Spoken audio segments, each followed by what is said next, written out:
Prezados alunos, saudações, eu sou o professor Danilo Duarte e hoje eu vou ministrar a aula Recrutamento e Seleção com foco na descrição de cargos. Mas afinal de contas, o que é recrutamento e seleção? Recrutamento e seleção é baseado em três pilares principais, que é a descrição de cargos, a divulgação da vaga, a seleção e entrevista de candidatos. Como eu disse anteriormente, o foco dessa aula vai ser a descrição de cargos. E o que é descrição de cargos? É basicamente definir as atividades principais de um cargo, definir a posição hierárquica, a qualificação, competências técnicas e comportamentais necessárias e a remuneração. Agora vamos destrinchar todas estas informações. Então, as atividades principais é a função do colaborador dentro da empresa. A posição hierárquica é para quem ele vai responder e receber ordens. Então, pode ser de um gerente, de um supervisor, de um líder. A qualificação é o nível de escolaridade e cursos que ele precisa ter para exercer a função dele. Então podemos falar aí de ensino médio completo, graduação, curso técnico, pós-graduação, curso profissionalizante de empilhadeirista, de eletricista e assim por diante. Agora, competências. O que são competências? Para falarmos de competências, temos que abordar um pouco o assunto de habilidades. Então, um exemplo. Dançar é uma habilidade. Agora, se você é uma dançarina e ganha um campeonato de dança, você tem a competência de dançar. Então, competências são evoluções das habilidades. É ter uma habilidade e executá-la de uma maneira muito superior, né? Muito superior não, você executar de uma maneira acima da média. E as competências, elas podem ser técnicas ou comportamentais. As competências técnicas são aquelas que são mensuráveis através de testes objetivos. Então, exemplos de competências técnicas: efetuar cálculos matemáticos, falar uma língua estrangeira, ler, escrever, saber manusear o Excel. Então, por exemplo, você é um recrutador, quer saber se a pessoa tem a competência técnica de falar inglês. O que você vai fazer? Uma entrevista em inglês, você já vai saber o resultado na hora. Então, vamos supor que você quer saber se a pessoa tem a competência de realizar cálculos matemáticos. Você dá uma prova de matemática para ela, ela faz na hora, você já vai saber se ela tem a competência ou não.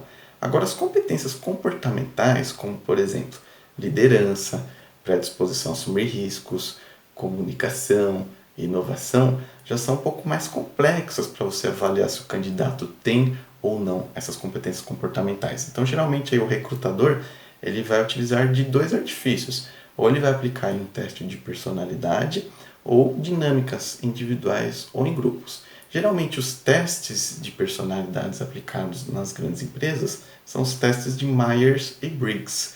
Esse teste de personalidade busca verificar qual que é o comportamento da pessoa, quais que são as principais características e como essa pessoa vai agir diante de situações problemas, certo? E essa linha de pensamento, né, de testes, né, os tipos psicológicos de Myers e Briggs, eles são separados em 5 dicotomias. O que é uma dicotomia?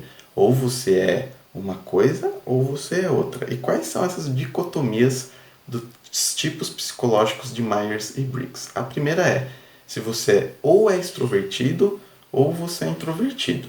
O que é uma pessoa extrovertida? É aquela pessoa sociável, que geralmente ela faz e depois pensa. Agora, o introvertido é aquela pessoa que não é muito sociável, não tem muita facilidade de se socializar, mas ela pensa muito antes de agir. A segunda dicotomia é se você é uma pessoa de sensação ou de intuição.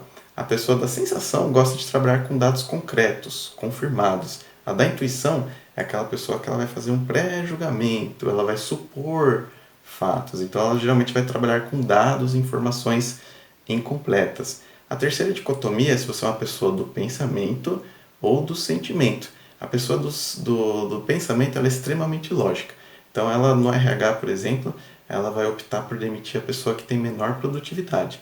Agora, se você é do RH e é uma pessoa mais voltada ao sentimento, você vai verificar outras situações. Se esse empregado, embora tenha uma baixa produtividade, se ele tem família, tem filhos pequenos, Talvez ele tente reverter a situação, saber por que ele está tendo uma baixa produtividade. Aí a próxima dicotomia é se você é explorador ou se você é julgador. Tá? Então o explorador é aquela pessoa que se adapta ao meio ambiente, e o julgador é aquela pessoa que tenta controlar o ambiente em que ela está trabalhando. E por último, nós temos se a pessoa é assertiva ou cautelosa. A pessoa assertiva, ela não se preocupa muito com as situações, e a cautelosa, ela se preocupa até um pouco demais. Qual é, né, a pior ou melhor? É melhor eu ser extrovertido ou introvertido? É melhor eu ser julgador ou explorador? Depende do cargo que você vai assumir. Então tem cargos que é melhor ser extrovertido, tem cargos que é melhor ser introvertido e assim por diante. Vamos supor, você recrutador fez o teste em um candidato, e o candidato deu que ele é extrovertido, assertivo, sentimento e julgador. Isso aí vai gerar uma personalidade. Ao todo nós temos 16 personalidades diferentes. E através dessas personalidades nós conseguimos verificar qual seria basicamente o comportamento aí de determinado candidato. Outra alternativa também, ou pode ser utilizada as duas, é aplicar dinâmicas individuais ou dinâmicas em grupo.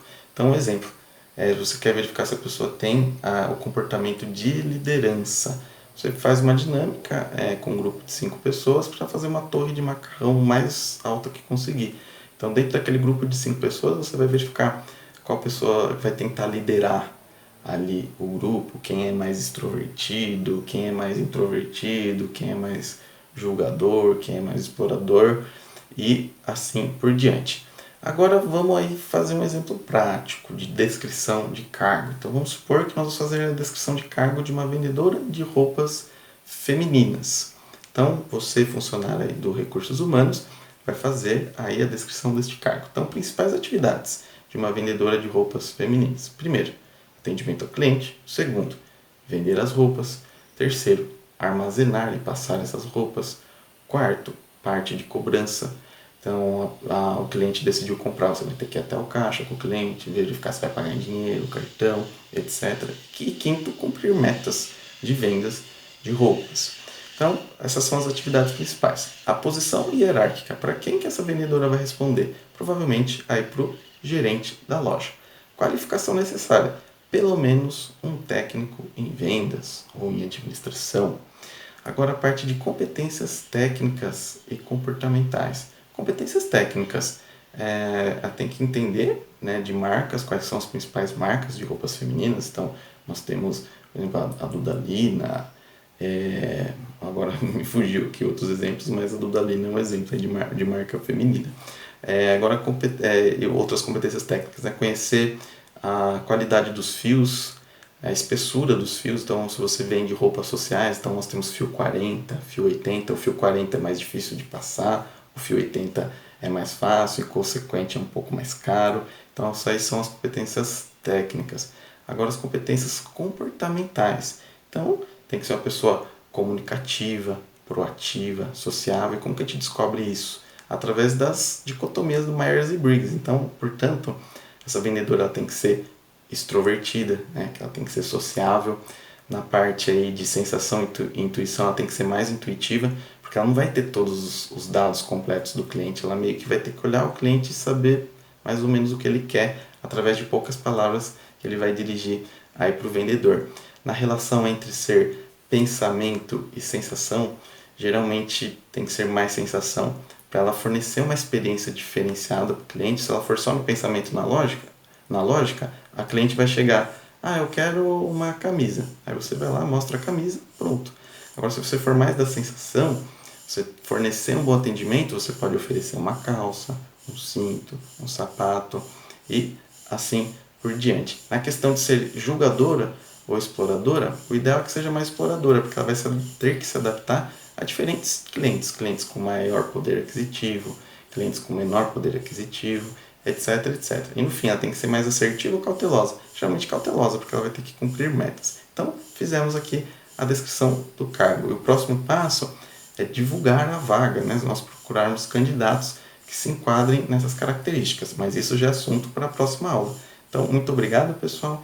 Fico disponível para dúvidas. Tá aí meu e-mail no final da apresentação. Bons estudos!